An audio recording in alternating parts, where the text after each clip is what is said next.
begins, and the rest of the timeline looks like what I've already described. Và cái đó là bắt đầu của công việc của ban tìm mời. Now let me ask or answer some frequently asked questions, and then it's your turn. Và tôi xin được trả lời những cái câu hỏi mà tôi thường được hỏi khi trước khi trình bày cái vấn đề này. Traditional interim from closure to startup takes a year. I think it will take longer for you. Và thường thì cái quá trình của tìm mời mục sư thì 1 năm, nhưng mà tôi nghĩ hội thánh ở đây sẽ lâu dài hơn 1 năm. And of course, I could be totally wrong. Nhưng mà tôi có thể là sai. But if you do this circle, it usually takes 9 to 12 months to do that circle. Và nếu mà chúng ta đi qua cái quá trình thì thường nó 9 tháng tới 12. It makes the rest of the search easier. Làm cho cái công việc của ban tìm mời nó dễ hơn. Because the search committee knows exactly what they're looking for in a candidate. Và ban tìm mời biết rõ ràng là những cái điều nào mình cần tìm ở nơi mục sư. How much does it cost? That's a question I'm going to ask. Có thường là người ta hỏi cho cái chi phí là bao nhiêu. Well, I suggest that you pay an interim pastor a fair pay. Và thường mục sư lâm thời là chúng ta phải trả lương bao nhiêu, thì ông nói là fair. What is fair? We're used to giving the pastor $100, $200 for a Sunday morning sermon. Và một cái thường thì là mục sư tới giảng thì được 100 hoặc là 200 đồng mỗi chủ nhật.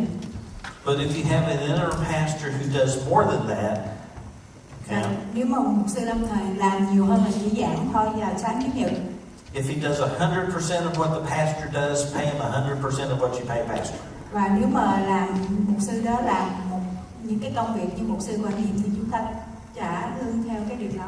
If he does half of the things and spends half of the time the pastor spends, then pay him half. Và nếu mà chỉ làm tạm part time là gì? And that way a person Bán thời gian thì chúng ta trả ít lại.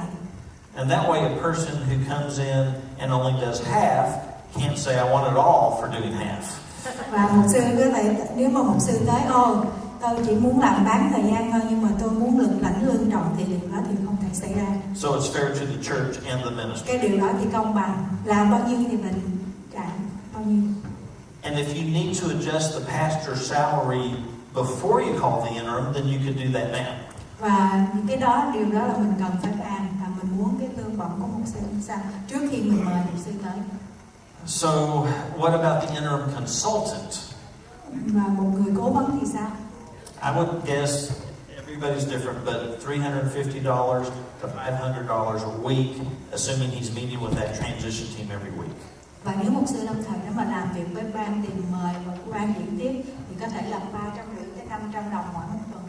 Besides the meeting, he would also be available for planning on the phone and emails with them. Và không những là chỉ họp thôi, nhưng mà có những cái buổi mà bàn về tương lai, cách làm việc của hội thánh thì mục sư lâm thời đó cũng phải giúp đỡ. And he would come to the big church events. Và đến những cái buổi mà trong hội thánh của mình có những cái chương trình gì đó thì mục sư cũng tham gia.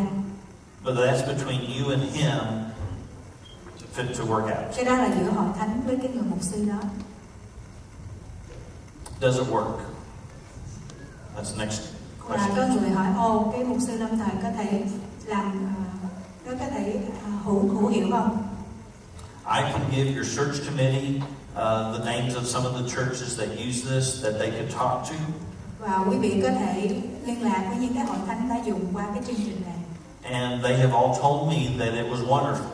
Và họ nói là có kết quả. But that might have just been to save face for me. Có thể là họ chỉ nói để làm vui lòng ta thôi. So you could talk to them directly yourself.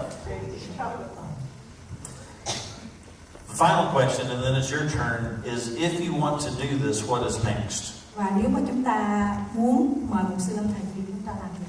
Well, I think you as a church have to decide.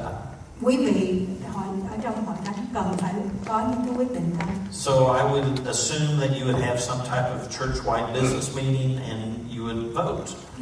Và chúng ta phải có những cái buổi hội thảo, chúng ta để bàn và chúng ta sẽ bầu. And then I'm not a bishop, so there's no appointments. Và không có cần những cái buổi hẹn. You would have to do your own search for that interim pastor. Và mình phải tìm những cái người mục sư lâm thời đó. and I would give your search team a resume and the name of everybody that's available. Và mình cần phải tìm tất cả những mục sư nào ngoài đó có thể, It won't be big, và không có nhiều nữa, chúng ta không có nhiều mục sư để chúng ta chọn, maybe 10 people, có 10 người, and then they would have to do their own search. và mình phải tự tìm kiếm những cái mục sư và tìm hiểu về những mục sư đó. But I would provide a written guide, Và tôi sẽ giúp cho quý vị có những cái tài liệu, and I would tell the search committee everything I know about each candidate. và tôi sẽ chia sẻ về những cái người mục sư đó cho quý vị. And my guess is they would bring that person to you in view of a call. Và người đó có thể đến và gặp quý vị, And he would preach his best sermon here, và có thể là bài giảng rất là hay, and you would meet and greet và có thể thông công với nhau and vote. và bắt đầu biểu quyết. And then he would come and help you start putting together the rest of the team to join the search team. Và mục sư đó có thể giúp đỡ ban tìm mời để tìm một vị mục sư mới. Now I understand we have microphones that you can come to and ask your question.